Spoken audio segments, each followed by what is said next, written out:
Upaya Irving Fisher mencari mata rantai yang hilang antara ekonomi mikro dan makro melalui pendekatan moneter.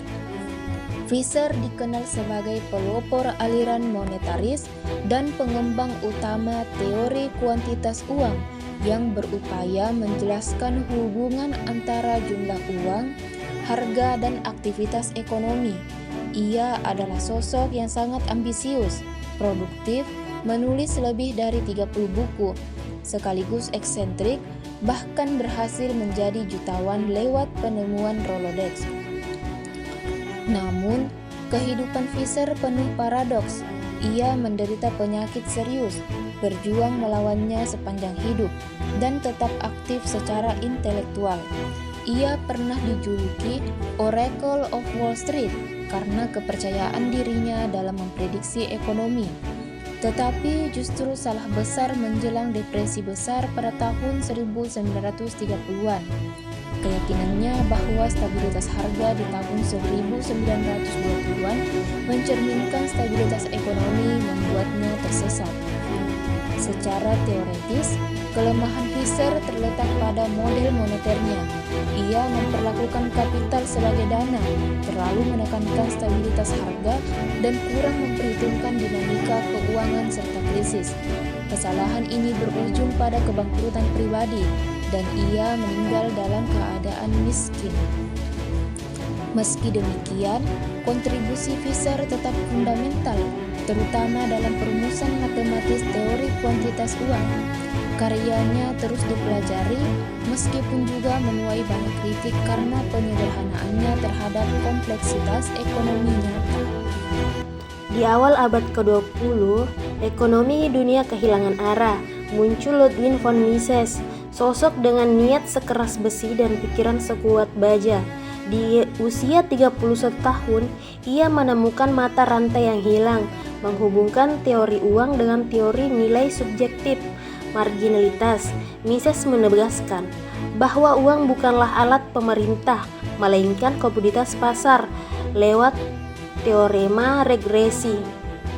Ia membuktikan nilai uang hari ini berasal dari nilai objektifnya di masa lalu, saat masih berupa komoditas seperti emas. Mises menggabungkan ide suku bunga natural dari Knut Wicksell dengan teori kapital Bauer untuk menciptakan teori siklus bisnis Austria. Intinya, inflasi moneter, cetak uang suku bunga rendah buatan, hanya menciptakan kemakmuran palsu yang berujung pada kehancuran. Hasilnya, Mises dan muridnya F.A. Hayek berhasil memprediksi depresi besar pada tahun 1929 saat ekonom lainnya masih berpesta. Mises memperingatkan itu akan menjadi pukulan dahsyat. F.A. Hayek membawa pemikiran Wiener ke Inggris. Ia menciptakan segitiga Hayek untuk menjelaskan struktur produksi. Namun, ia berbenturan dengan John Maynard Keynes.